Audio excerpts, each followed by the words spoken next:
So welcome students. Let us start with first biochemical reaction which is the most important, जो सबसे important होता है उससे start करते हैं हम कैटालिस टेस्ट से। तो जो कैटालिस टेस्ट है इसको मैं आपको दो वीडियोस में बताऊंगी। एक तो फर्स्ट वीडियो जो कि BMLT और DMLT स्टूडेंट्स चाहें तो उसको बस उतना ही देख सकते हैं, और दूसरा वीडियो जिसमें कि हम थोड़ा सा उसको एक्सप्लेन कर देंगे, तो अगर किसी के काम का होगा वो तो आप उसे यूज़ कर सकते हैं। तो यहाँ पे आप देख सकते हैं कि कैटालिस टेस्ट क्या होता है। तो सबसे पहली चीज़ होती है कि वाई वी डू कैटालिस। ठीक, तो कैटालिस जो है एक एंजाइम होता है, ठीक है। और सबसे ज़्यादा इम्पॉर्टेंट जो चीज़ें होती हैं जिसके लिए हम उसे करते हैं वो होता है, एक तो बैक्टीरिया होता है स्टेफाइलोकोकस, दूसरा बैक्टीरिया होता है स्ट्रेप्टोकोकस। तो अगर हमें स्टेफाइलोकोकस और स्ट्रेप्टोकोकस में डिफ्रेंशिएट करना होता है तो हम इसके डिफ्रेंशिएशन के लिए, इन दोनों बैक्टीरिया के लिए ये टेस्ट लगाते हैं, कैटालिस एंजाइम टेस्ट। अब अगर स्टूडेंट से पूछा जाता है तो सबसे पहले ये पूछा जाता है कि कैटालिस क्या होता है, तो आपको पता होना चाहिए कि कैटालिस एक एंजाइम होता है। मैं आपको क्वेश्चन वाइज बता देती हूँ कि क्वेश्चंस क्या पूछे जाते हैं और आपको क्या आना चाहिए। तो जो कैटालिस क्या चीज़ होती है, कैटालिस एक एंजाइम होता है जो बैक्टीरिया में प्रेजेंट होता है। तो हमें ये चेक करना है कि क्या ये एंजाइम बैक्टीरिया में है या ये एंजाइम बैक्टीरिया में नहीं है। तो अगर जिसमें होगा उसमें हम कहेंगे कि कैटालिस पॉजिटिव है, और अगर नहीं होगा तो हम कहेंगे कि वो टेस्ट कैटालिस निगेटिव है।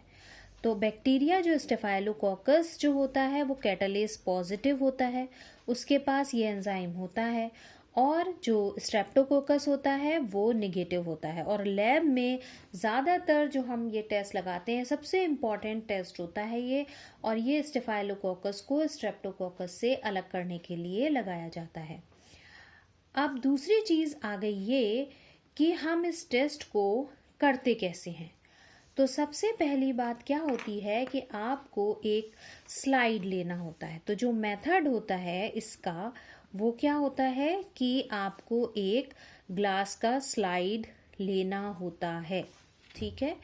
और उस स्लाइड पे आपको H2O2 यानी कि सोडियम हाइड्रोक्साइड, ठीक है, सॉरी हाइड्रोजन पर ऑक्साइड, हाइड्रोजन पर ऑक्साइड, ये आपको लेना होता है। तो आप क्या करेंगे कि इस पे एक ड्रॉप हाइड्रोजन पर ऑक्साइड रखेंगे, और अगर आपके पास दो सैंपल्स हैं तो आप दोनों को अलग अलग स्लाइड पे रख सकते हैं, ग्लास की स्लाइड पे। आपने एक ड्रॉप हाइड्रोजन पर ऑक्साइड यहाँ रखा, एक ड्रॉप हाइड्रोजन पर ऑक्साइड आपने यहाँ रखा। कई बार आपसे पूछा जाता है कि ये हाइड्रोजन पर ऑक्साइड कितना % होता है, तो अगर आप याद रख सकते हैं तो बहुत अच्छी बात है। 3% हाइड्रोजन पर ऑक्साइड हम यहाँ पे लेते हैं, और ये आपको लैब के अंदर इजीली मिल जाता है। तो इसका नाम याद रखना बहुत ज़रूरी है कि किस में लेते हैं, हाइड्रोजन पर ऑक्साइड में। शॉर्ट में इसको H2O2 बोलते हैं, H2O2। तो हाइड्रोजन पर ऑक्साइड आपने यहाँ रख लिया, यहाँ रख लिया। अब आपको क्या करना है कि आपके पास जो आपकी प्लेट होती है उसके अंदर कॉलोनीज होती हैं, ठीक है। और प्लेट में जो कॉलोनीज होती हैं, आप यहाँ पे देखिए कि ये जो आपकी कॉलोनीज होती हैं ये ब्लड एगर की कॉलोनी होती है, ठीक है। ब्लड एगर पे ये जो छोटी छोटी आपको कॉलोनी दिख रही हैं, अगर आप इसमें से एक कॉलोनी उठाएंगे और अगर आप इसको इस तरीके से स्लाइड पे, यहाँ पे देखिए H2O2 की बॉटल रखी हुई है, ठीक है। H2O2 की ड्रॉप रखी है और यहाँ पे एक और H2O2 की ड्रॉप रखी हुई है। अगर आप इसको देखें तो इसमें आप देखोगे कि इसमें जो है बबल बबल आ रहा है। कैन यू सी यहाँ पे आपको बबल दिख रहा है और यहाँ पे आपको कुछ भी नहीं दिख रहा। तो ये जो बबल वाला है ये पॉजिटिव है और ये जो है ये स्लाइड के अंदर निगेटिव टेस्ट है। तो इस तरीके से हम इसको डिफरेंशिएट करते हैं कि ये जो स्लाइड थी जिसमें बबल आया वो कैटालेस पॉजिटिव थी और ये जो है जिसमें कुछ भी नहीं आया वो निगेटिव थी।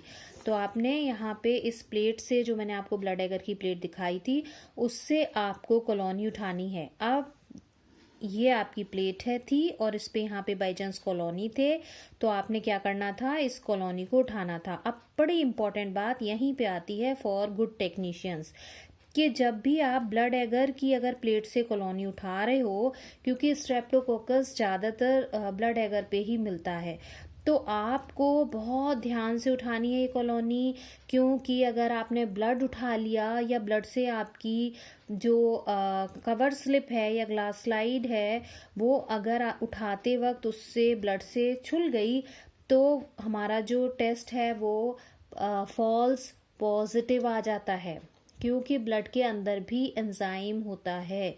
ये सवाल आपसे पूछा जा सकता है, क्योंकि अगर आप एक अच्छे टेक्नीशियन हैं तो आप हमेशा कॉलोनी उठाइए कवर स्लिप से या ग्लास स्लाइड से, कभी भी लूप से मत उठाइए कैटालेस करते वक्त, क्योंकि अगर आयरन का लूप होता है तो भी फॉल्स पॉजिटिव टेस्ट आता है। और दूसरी गलती कब होती है, जब आप इसमें से कॉलोनी उठा रहे होते हैं ब्लड एगर में से, और अगर वो कॉलोनी टच हो जाती है आपके ब्लड से, तो ब्लड के जो सेल्स होते हैं उनके पास भी कैटालेस एंजाइम होता है। तो कई बार फॉल्स पॉजिटिव आ जाता है कि वो ब्लड के सेल्स का कैटालेस होता है, ना कि आपके बैक्टीरिया की कॉलोनी का कैटालेस। तो ये चीज़ आपको ध्यान रखनी है। तो इसलिए मैं एक बार फिर से जल्दी से रिवाइज कर देती हूँ कि कैटालेस जो है, कैटालेस टेस्ट एक एंजाइम को टेस्ट करते हैं। ये एंजाइम स्टेफाइलोकोकस के पास होता है, स्ट्रेप्टोकोकस के पास नहीं होता। स्टेफाइलोकोकस कैटालेस पॉजिटिव होता है, स्ट्रेप्टोकोकस कैटालेस निगेटिव होता है। तो कैटालेस टेस्ट हम हमेशा इन दोनों को डिफरेंशिएट करने के लिए करते हैं, स्टेफाइलोकोकस को फ्रॉम स्ट्रेप्टोकोकस। ठीक है, करते कैसे हैं, एक स्लाइड लेते हैं, उसमें हाइड्रोजन पर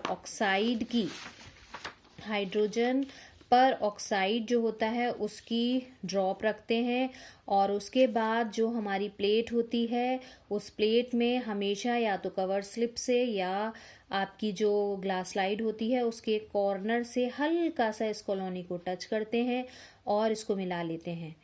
तो अगर बबल आएंगे, जो मैंने आपको पहले वीडियो में दिखाया था, तो वो पॉजिटिव होता है यानी कि स्टेफाइलोकोकस, और अगर कोई बबल नहीं आता तो वो निगेटिव है यानी कि स्ट्रेप्टोकोकस। तो ये आपको याद रखना है।